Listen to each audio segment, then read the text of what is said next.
Hello everyone အားလုံးပဲမင်္ဂလာပါဒီ vlog လေးကတော့ A Day in My Life in ပြုံးလေး vlog လေးဖြစ်ပါတယ်အရန်ပြုံးလေးစရောက်တဲ့နေ့ကအရက်ပင်မန်းတာနဲ့ဘယ်ဗီဒီယိုမှမရဲလိုက်ရဘူးပေါ့နော်ဒုတိယနေ့ကျမှပဲရိုက်ဖြစ်တယ်ပေါ့နော်ပထမဦးဆုံးကတော့ cafe 99မှာမနက်စာစားတယ်နောက်ပြီးတော့ပြုံးလေးကဆယ်ကိုသွားကြည့်ပါတယ်ညနေခင်းရောက်တော့အရန်တို့ပြုံးလေးကကန်တော့ယူသွားပါတယ်ဒါကတော့ outfit of the day ဖြစ်ပါတယ်ကန်တော်ကြီးမှာကတရင်ကျုပ်ပေးရဲဆိုတော့ကားတွေလည်းအများများတယ်လူတွေလည်းအများများတယ်ပေါ့နော်အဲ့မှာလာကြည့်လိုက်ပါတော့လူတွေအများကြီးပဲပေါ့နော်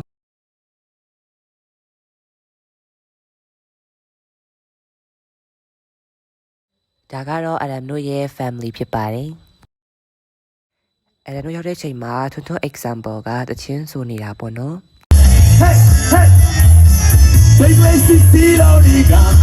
နောက်ကြတော့အကားဖွဲ့ရနေပြီးတော့အကားရည်နဲ့ဖျော်ပြပါတယ်အကားရည်ကြည့်ပြီးတော့ဘိုက်စာလာတာနဲ့မုံသွားစားတယ်ပေါ့နော်မုံနေရမ်းစေးကြည့်ပါတယ်အဲ့တော့မိုးချုပ်တော့ကြတော့ပြန်ပါတယ်အပြန်မှာရှမ်းမလိုက်မှာမုံဝင်ဝဲကြပါတယ်ဒီဗီဒီယိုလေးကတော့ဒီလောက်ပါပဲဘိုင်ဘိုင်